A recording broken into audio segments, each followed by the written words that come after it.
Hi everyone! Welcome to Monica's Singapore Kitchen. In this video, I will share with you tips on how to select a good cempedak and how to determine that the cempedak is ripe. I will also share with you the recipe on how to fry the crispiest cempedak. So, let's get started. First, we need to pick our cempedak. The one that is unripe is in front. So we are going to go through this thing called the knock-knock test.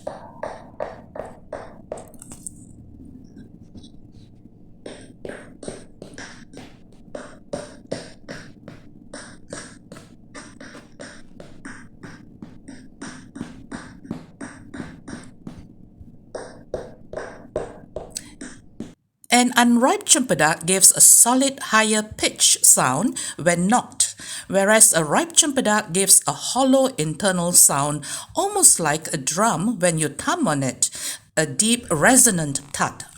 The second test is the press test. An unripe cempedak is solid and hard when pressed, whereas a ripe cempedak is soft, used under gentle pressure from our fingertips. The third test is the smell test. I've got a cempedak here. We want to know whether this cempedak is nice and ripe. So how do we do that? A very important test is to smell it. It has a fragrant, fruity, and almost honey-like smell. The aroma is very, very strong. Unbelievable, the aroma. A smell that really makes me very happy. Okay, now regarding the appearance, you need to pick a cempedak that looks bulbous and bulgy. You will be rewarded with many cempedak bulbs inside if it is bulgy like this. Like this one, you can see that it is nice, well-shaped, and it is, bulges out. So this is a good cempedak. So let's try to cut it. So we need to wear gloves. Also line the surface with newspaper. We also need to oil the knife because there is a lot of this white sap that will stick to anything and everything around. So we have to do all these three first before we start cutting.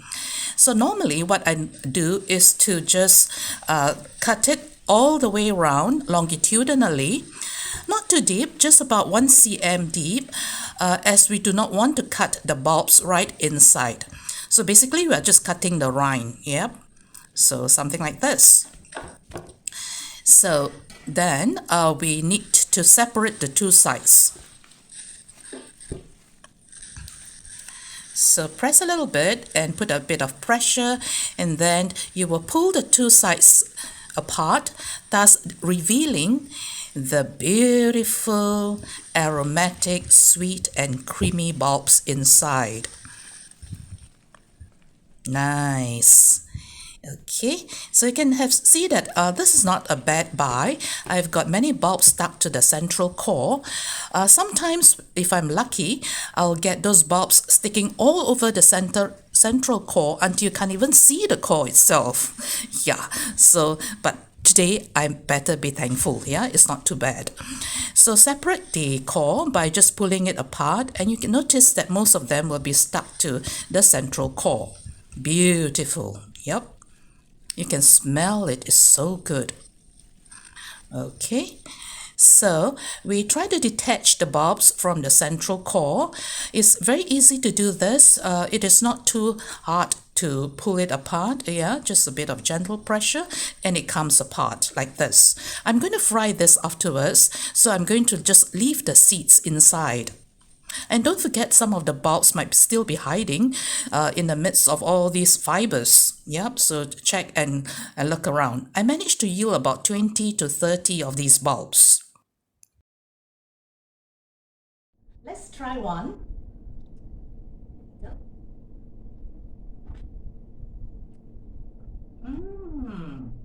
It's unbelievably sweet, juicy, creamy, almost like honey, I would say.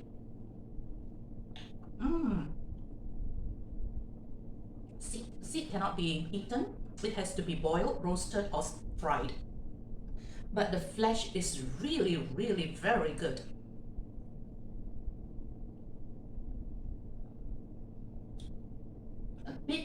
creamy and fibrous. You can see there's a bit of fiber here.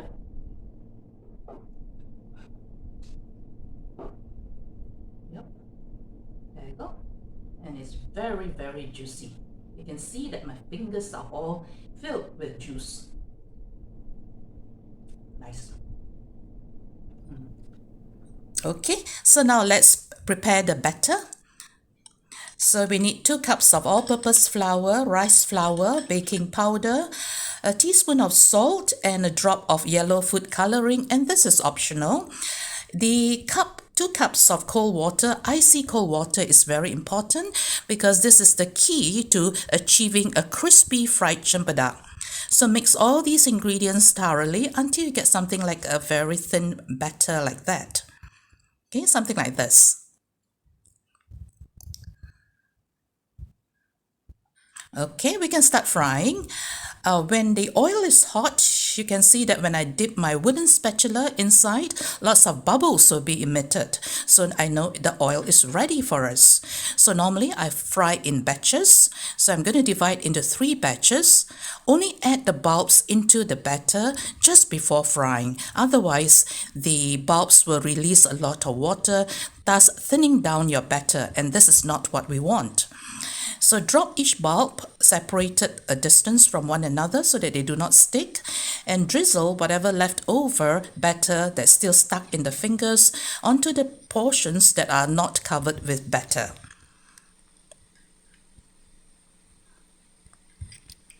So our plan is to fry it for approximately 4 minutes or until golden brown over medium-high heat. So during this time, turn the cempedak from time to time. Okay.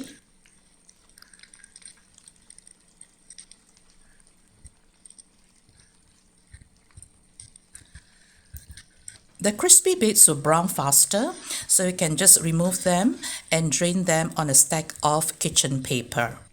So these are the really nice and delicious crispy, parts of this cempedak, fried cempedak. So turn it around like this. It's almost golden brown now. You can see it's nice color. Okay, so once it is about 4 minutes, you can remove them from the oil and drain them on a stack of kitchen paper as well.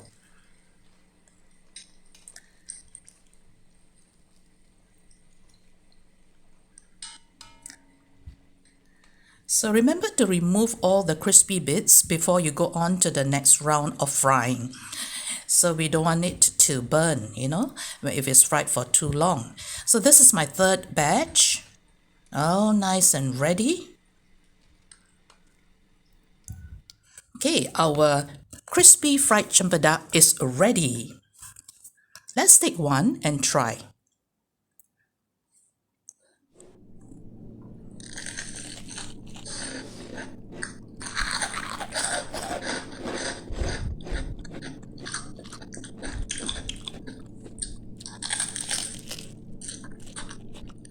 The inside is juicy, sweet and creamy, very aromatic, while the coating is crispy, full of crackly goodness with a hint of saltiness. A perfect pairing. Hope you'll give this recipe a try someday. And as always, happy cooking!